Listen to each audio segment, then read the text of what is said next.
இங்க பார், ஒழுங்கா காலேஜ் மூடிட்டு வீட்டுக்கு போங்க, அவ்வளவுதான் சொல்ல முடியும். ஒர்க்கிங் டைம்ல வந்து தொந்தரவு பண்றீங்களே, நாங்க சொல்றது கேளுங்க ப்ளீஸ். தயவு செஞ்சு வெளியில போயிடுங்க. திருப்பி திருப்பி சொன்னதே சொல்லின்னு இருக்கையா. எங்க ஏரியா எம்எல்ஏவை போலீஸ்காரங்க புடிச்சு முட்டாங்க. அதனால தான் காலேஜ் மூட சொல்றான். ஒயின்ஸ் அப்ப மூட்டாங்க தெரியுமா? இன்னமும் சொல்ற, ஒழுங்கா மூட்டு போய. ப்ளீஸ் சார், இன்னைக்கு யூனிவர்சிட்டி எக்ஸாம் இருக்கு. நேஷனல் காலேஜ் எஜுகேஷன் பத்தி அதெல்லாம் விடு. இன்னைக்கு மூட்டை நாத்தியமான தந்துக்கு போ. இது என்ன மளிகை கடை நினைச்சீங்களா? College sir. இன்னைக்கு லீவ். அவள் தான் புள்ளிங்களா, நீங்க பச்சு கீச்சது போதும், எல்லாரும் வீட்டுக்கு போங்க. இன்னைக்கு ஸ்கூல் லீவு, எல்லாரும் போங்க போங்க போங்க. போங்க. போடா என்ன பாக்குற போடா. காலேஜுக்குள்ள போய் ஏன் ரவுடி பண்றீங்க? ஏய் உனக்கு என்ன வந்தது? உனக்கு என்ன வந்ததுங்கற சொல்றாங்கல, போயிட்டே இரு. அவள்தான் சும்மா வந்துட்டா ஆட்டிக்கிட்டு. ஏய் நான் மறிக்கிற விட்டா அவள்தான் கொஞ்சம் பாரு.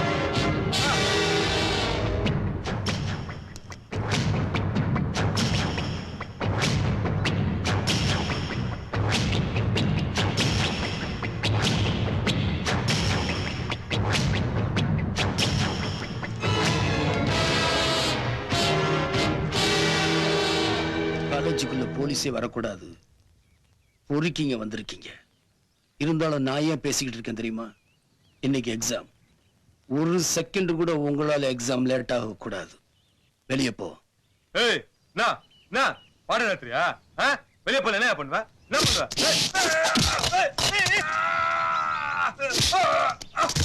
ஐயோ ஐயோ வலிடா வலிடா.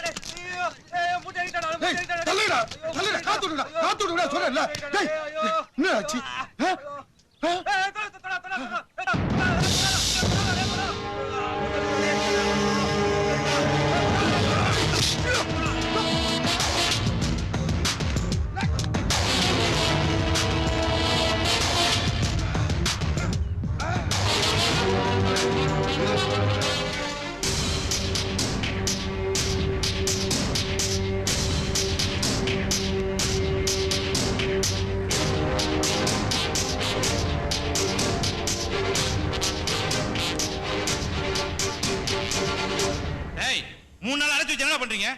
என்கிட்டயே விளையாடுறீங்களா? பொறுக்கி நாய்ங்களா, மரியாதை என்ன வெளியில விட்டுருங்க. போலீஸ் கரண்ட் ஆடத்தை காட்டுறீங்களா? யார் தெரியுமாடா? தெரியுமா யாருன்னு? தெரியும். உன் பேரு வரதராஜன். 1994 வருஷம் மார்ச் மாசம் 24ஆம் தேதி வியாழக்கிழமை விழுப்புரத்துல நீ எஸ்பியா ஜாயின் பண்ண. வேலைக்கு சேர்ந்த 3வது நாளே கள்ளச்சாராயம் குடிச்சு 14 பேர் செத்த கேஸ்ல பச்சையப்பன் மேல ஆக்ஷன் எடுக்காம இருக்கிறதுக்காக நீ வாங்கின முதல் லஞ்ச பணம் 15 லட்சம். நீ வேற ஊருக்கு மாறிட்ட. ஆனா அங்க இருக்கிற பச்சையப்பன் அதே மாதிரி 3 தடவை கள்ளச்சாராயத்தால பல பேரை கொன்னுட்டான். நீ சிதம்பரத்துக்கு மாறினப்போ அந்த ஊர் ஸ்டேஷன்ல கற்பழிப்பு நடந்துச்சு. நீ இருந்த வரைக்கும் அந்த ஊர்ல நீ குறுக்கு வழியில சம்பாதிச்ச பணம் 83 லட்சம். அந்த பணத்தை வச்சு உளுந்தூர்பேட்டையில உன் பொண்டாட்டி பேர்ல நிலம் வாங்கியிருக்க. அங்கிருந்து திருநெல்வேலி, ஈரோடு, தூத்துக்குடி, தேனி இதெல்லாம் நீ வேலை பார்த்த இடம். போன இடம்லாம் லஞ்சம். உன்னால செத்தவங்களோட எண்ணிக்கை 36 பேர். நீ கடத்தப்பட்ட வெள்ளிக்கிழமை சாயந்தரம் 4 மணிக்கு நீ கடைசியா வாங்கின லஞ்ச பணம் 6 லட்சம். ஒரு நாட்டோட முதலமைச்சருக்கோ பிரதமருக்கோ பொதுமக்களை அடிக்கிற உரிமை கிடையாது. ஆனா அந்த உரிமை உங்களுக்கு கொடுத்திருக்காங்க. ஏன் தெரியுமா? தப்பு செய்யற பிள்ளைய தட்டி திருத்துற தகப்பஸ்தானத்துல உங்களை வச்சிருக்காங்க. லட்சியமா நினைச்சு உயிரை கொடுக்கிற எத்தனையோ போலீஸ்காரங்க இருக்காங்க. உன்னாலதான் அவங்களுக்கெல்லாம் கெட்ட பேரு. பெருமைப்படு. ஒருத்தன் உயிரால உன் டிபார்ட்மெண்ட் சுத்தமாக போகுது. மன்னிச்சிருங்க, என்ன மன்னிச்சிருங்க, மன்னிச்சிருங்க சார். மன்னிப்பு தமிழ்ல எனக்கு பிடிக்காத ஒரே வார்த்தை.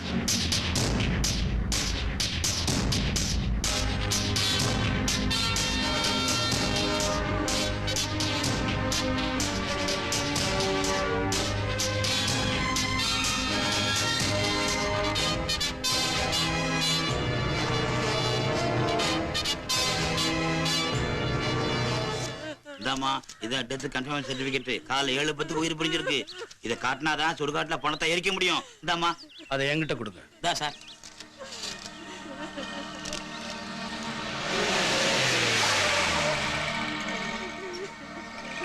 இந்த வண்டி வேணாம், வேற வண்டி இருக்கு.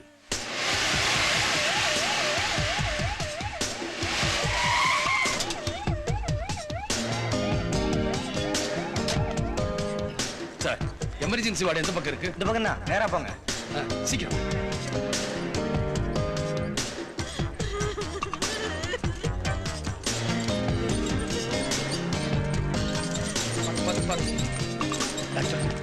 டாக்டர், எங்க அண்ணன் மயங்கி விழுந்துட்டாரு. எப்படியாவது காப்பாத்துங்க. எவ்வளவு செலவானாலும் பரவாயில்ல. நீங்க கொஞ்சம் வெளியே இருங்க. நர்ஸ், வேற வெளியே அனுப்புங்க. டாக்டர், எவ்வளவு செலவானாலும் பரவாயில்ல. எப்படியாவது காப்பாத்துங்க. Please doctor, please.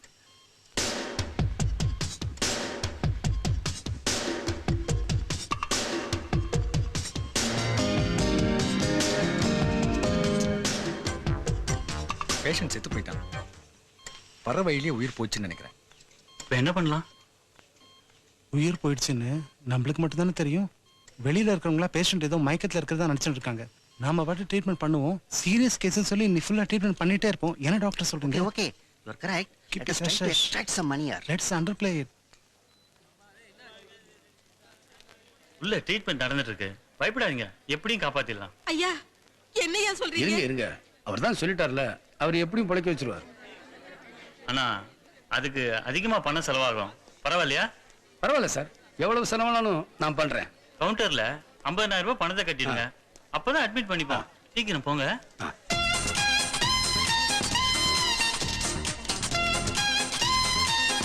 Sir, patient பேர்ல பில்லு கொடுங்க.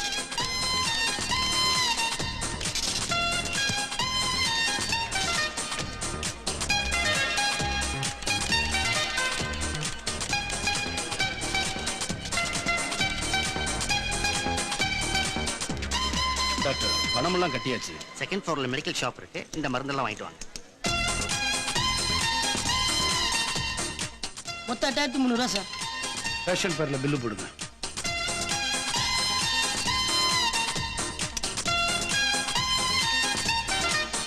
இவ்வளவு மெதுவா வரீங்களே, அவசரம் தெரியாம.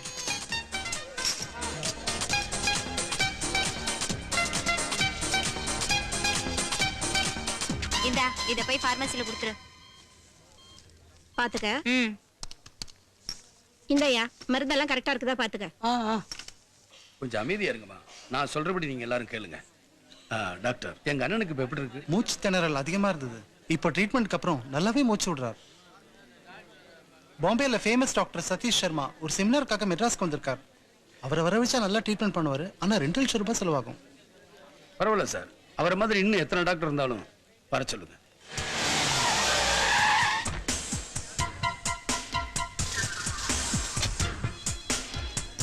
Hello, doctor. Welcome. Hello. Let's go. Let's go. Thanks for making it.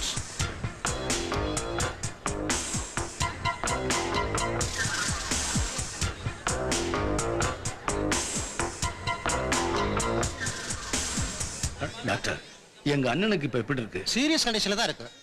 நினைவு லேசா வந்தது. உங்களை கூப்பிடலாம்னு பார்த்தேன், அதுக்குள்ள மயக்கமாயிட்டாரு. 2 மணி நேரத்துக்குள்ள நினைவு திரும்பிடுச்சுன்னா nothing to worry. Take care. என்னையா அநியாயமா இருக்கு. செத்து போன மனுஷனுக்கு வைத்தியம் பாக்குறாங்க. என்னடி நிச்சயத்தை முடிஞ்சதா? வீட்லயே வா. ஆமா. ஜாலிதான். டாக்டர், பாடி ரொம்ப டீகம்போஸ் ஆயிருக்கு. வெளிய நாத்தடிக்கிறதுக்குள்ள ஏதாவது பண்ணுங்க. சீஃப் டாக்டர்கிட்ட சொல்லி முதல்ல சீரியஸா இருக்க மாதிரி காட்டுவோம்.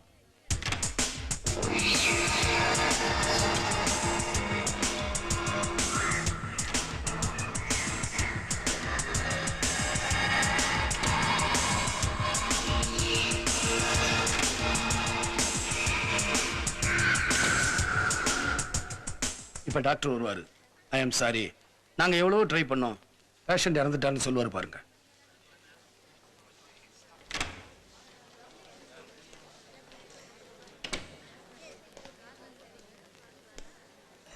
ஐ எம் சாரி, நாங்க எவ்வளவோ ட்ரை பண்ணோம், பேஷண்ட் இறந்துட்டார்.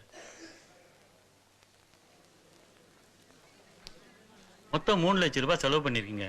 இன்னும் 2 லட்சம் பேலன்ஸ் செட்டில் பண்ணிட்டா நீங்க பாடியை வீட்டுக்கு எடுத்துட்டு போலாம்.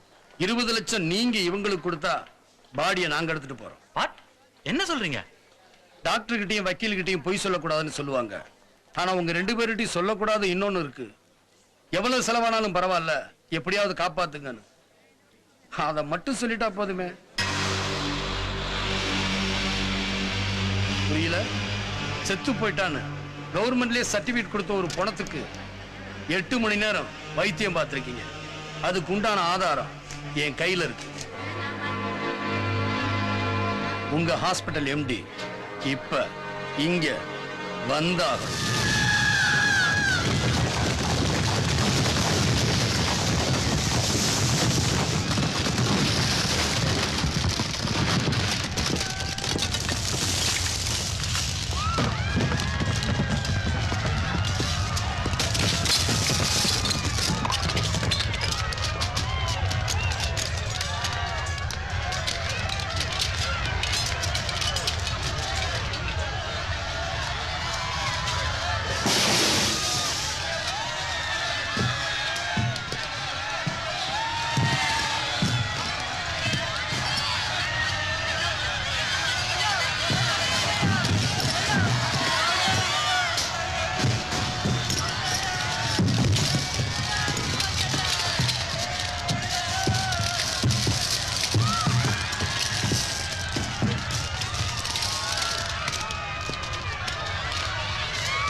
ஷர்மி, ஷர்மி, இங்க பாருமா, இங்க பா.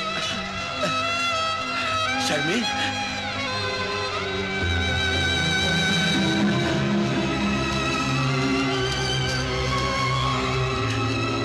ஷர்மி,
ரமணா, ரமணா,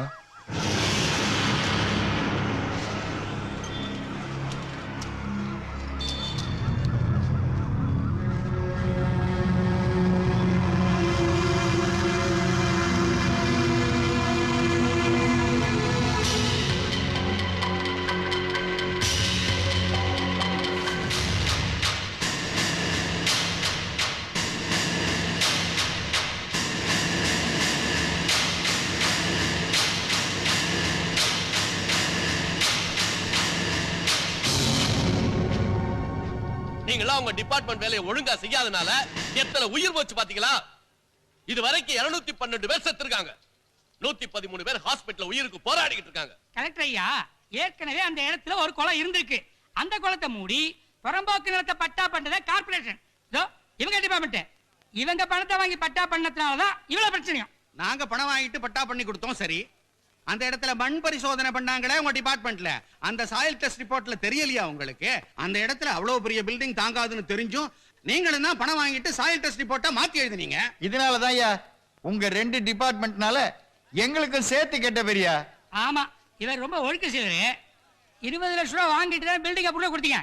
அதோ அவரே 40 லட்சம் ரூபாய் வாங்கிட்டு தான் என்ஓசியை கொடுத்தாரு. ஹலோ, இன்னும் 40 லட்சத்தையும் வாங்கி நானே வச்சுக்கிட்ட மாதிரி பேசுறீங்க. டிக்கு 25, ஏடிக்கு 7, ஏயுக்கு 6. கடைசியில் எனக்கு நின்னது 2 தான்.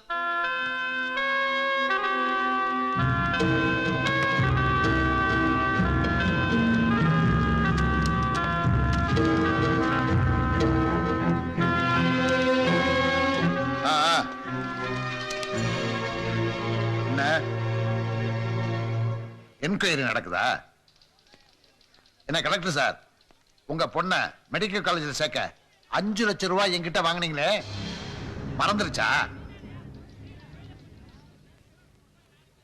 எதுக்காக பணம் கொடுத்த? இந்த மாதிரி ஏதாவது பிரச்சனை வந்தா சமாளிக்கணும் சார். அந்த ரமணா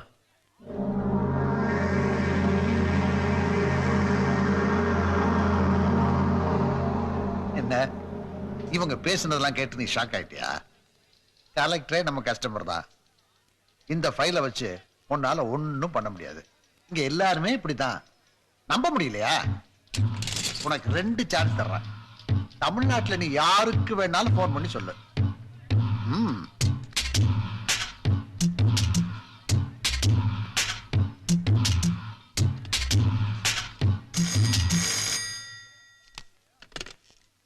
ஹலோ, கமிஷனர் ஆபீஸா? Yes sir. நேற்று அப்பார்ட்மெண்ட் இடிஞ்சு விழுந்து நிறைய பேர் செத்து போனாங்களே, அதுக்கு பின்னாடி ஒரு பெரிய சதியே இருக்கு. அதுக்குண்டான ஆதாரமெல்லாம் என்கிட்ட இருக்கு sir. Sorry, wrong number.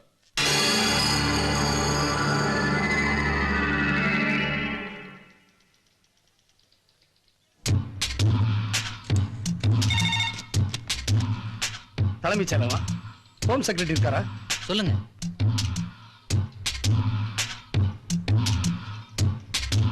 Sorry, wrong number.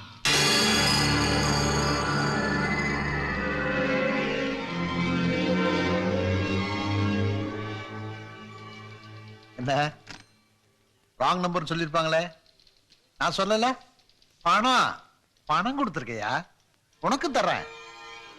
அந்த பில்டிங் இடிஞ்சு செத்து போன குடும்பத்துல தலை ஒண்ணுக்கு 1 லட்சம் ரூபாய் கவர்மெண்ட்ல தர்றாங்க. உன் வீட்டுல பொண்டாட்டி ஒரு பொண்ணு இல்ல, என்ன அந்த வயிற்றுல இருந்த குழந்தை வெளியே வந்து செத்து இருந்ததுன்னா 3 லட்சமா கிடைச்சிருக்கும்.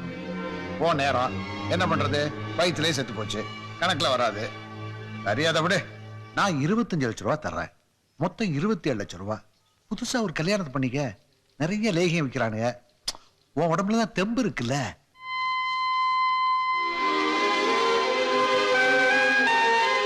ஏய், பணம் வேணாமா?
உனக்கு ப்ரமோஷன் கிடைச்சிருச்சா? ஐயோ இல்ல சார், எல்லா தகுதியும் இருந்து நான் வெறும் கான்ஸ்டபிள் ஆனது காரணம் லஞ்சம். அந்த வலி என்னன்னு எனக்கும் தெரியும் சார். என்ன மாதிரி எத்தனையோ பேர் பாதிக்கப்படாம நீங்க தடுத்திருக்கீங்க. உங்களை போய் சார், நான் நேஷனல் காலேஜ் படிச்சிருந்தா நானும் உங்க பேர் தான் சார் இருந்திருப்பேன். சத்தியமா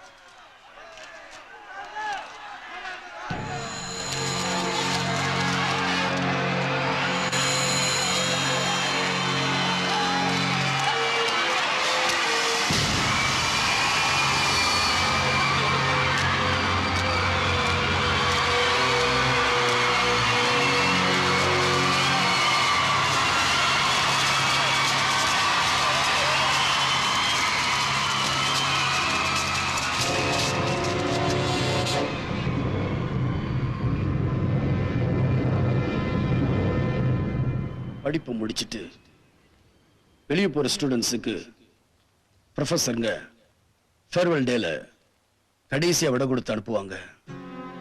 இப்ப முதல் தடவையா ஒரு ப்ரொஃபஸருக்கு எல்லா ஸ்டூடெண்ட்ஸும் விட கொடுத்து அனுப்ப வந்திருக்கீங்க. எனக்கு பெருமையா இருக்கு. ஜாதி, மதம், இனம், மொழி இது எல்லாத்துக்கும் அப்பாற்பட்ட ஒரே இனம் ஸ்டூடெண்ட்ஸ், மாணவர்கள் தான். மாணவ சக்தியை வச்சு எந்த நாட்டோட தலையெழுத்தையும் மாத்திடலாங்கிறதுக்கு உதாரணம் தான் நீங்க. ஒவ்வொரு மாணவனும் நெருப்பு மாதிரி. நெருப்புக்கு மட்டும்தான் கூட சேர்ற எல்லாத்தையும் நெருப்பா மாத்துற சக்தி இருக்கு. அந்த நெருப்பெல்லாம் ஒண்ணு சேர்ந்தா இந்தியாவே தீப்பிழம்பா மாறும். என்ன இல்ல இந்தியாவுல எல்லாமே இருக்கு. ஒரு இந்தியா 72 சிங்கப்பூருக்கு சமம். ஒரு இந்தியா 15 இங்கிலாந்துக்கு சமம். ஒரு இந்தியா 4 பாகிஸ்தானுக்கு சமம். ஒரு இந்தியா மனித சக்தியில 3 அமெரிக்காவுக்கு சமம். அமெரிக்க ஜனத்தொகை 28 கோடி, இந்திய ஜனத்தொகை 102 கோடி. 28 கோடியில ஒரு எடிசன், ஒரு ஆபிரகாம் லிங்கன், ஒரு பில்கேட்ஸ் இருக்கும்போது 102 கோடியில 3 பில்கேட்ஸ் வேண்டாம், ஒருத்தர் கூட இல்லையே. ஏன் செருப்பு தச்ச ஆபிரகாம் லிங்கன் அமெரிக்கா ஜனாதிபதியா வந்தார். இங்க எத்தனை ஆபிரகாம் லிங்கன் இன்னும் செருப்பு மட்டுமே தச்சுக்கிட்டு இருக்காங்களோ தெரியல. அது ஏன் நம்மளால சாதிக்க முடியல? பணம், எல்லாத்துக்குமே பணம். கேவலம் விளையாட்டுல கூட லஞ்சம். ஒவ்வொரு நாட்டுக்காரனும் ஒலிம்பிக்ல எத்தனை தங்க பதக்கம், எத்தனை வெள்ளி பதக்கம்னு கணக்கு போட்டுக்கிட்டு இருப்பான். ஆனா இந்தியாவுல மட்டும்தான் பதக்கப்பட்டியல இந்தியா பேராவது வராதான்னு ஏக்கத்தோட பாத்துக்கிட்டு இருப்போமே. ஏன் இங்க திறமசாலிகள் இல்லையா? பல மடங்கு அதிகம். அவங்க ஆதிவாசியில இருந்தப்பவே இங்க அரசாங்கம் நடத்தி இருக்கோம். அங்க மொழியே இல்லாதப்போ இங்க புலவர்கள் இருந்திருக்காங்க. அந்த வளர்ச்சி இப்ப ஏன் இல்ல? பணம், லஞ்சம், அடுத்தவனுக்கு கொடுக்கறதுக்கா இவன் வாங்குறான், இவனுக்கு கொடுக்கறதுக்கா இன்னொருத்த வாங்குறான். இதெல்லாம் தடுத்து நிறுத்துற சக்தி மாணவர்களுக்கு மட்டும்தான் இருக்கு. இந்த போராட்டம் மாணவர்களுக்கும் அதிகாரிகளுக்கும் நடந்த போராட்டம் இல்ல, மாணவர்களுக்கும் நடந்த போராட்டம். ஒரு அரசியல்வாதியோ ஒரு தீவிரவாதியோ மாணவனா இருந்திருக்கணும்னு அவசியம் இல்ல. ஆனா ஒரு அதிகாரி நிச்சயமா மாணவனா இருந்தே ஆகணும். அவர்கள் நேற்றைய மாணவர்கள், நீங்கள் நாளைய அதிகாரிகள். இங்க இருக்கிற நீங்க தான் நாளைக்கு தாசில்தார், கலெக்டர், எஸ்பி எல்லாமே. உங்க சமுதாயம் எப்படி இருக்கணும்னு நீங்க முடிவு பண்ணுங்க. என் மரணத்துக்கு பின்னால பஸ் எரிக்கிறதோ கடை எரிக்கிறதோ இருக்கக்கூடாது. அப்புறம் அரசியல் கட்சிக்கும் மாணவ சக்திக்கும் வித்தியாசம் இல்லாம போயிடும். எனக்காக ஒரு தீக்குச்சி கூட எரியக்கூடாது. எரியிற நெருப்பு உங்க மனசுக்குள்ள மட்டும்தான் இருக்கணும். ஜெய் ஹிந்த்.